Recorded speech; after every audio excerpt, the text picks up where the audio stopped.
Hello. In today's video, we will be discussing the issue of your Nintendo Switch flashing on and off and the steps to fix it. Let's begin. The primary cause of your Nintendo Switch flashing on and off is typically a firmware issue. An outdated system can lead to this problem. Let's explore the best solutions to resolve it. First, check for a system update.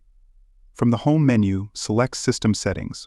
Scroll down and click on System, then choose System Update to start the process.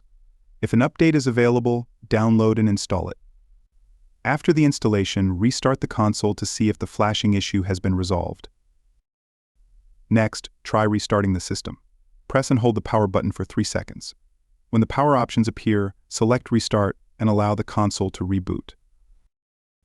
If your Nintendo Switch uses a dock with a LAN port, you should also update the dock's firmware. Go to the home menu and select System Settings. Then, click on System and choose Update Dock to begin the process. Tap Begin Update and wait for it to complete. If the update is interrupted, restart the process and wait until it finishes. Thank you for watching. Until next time.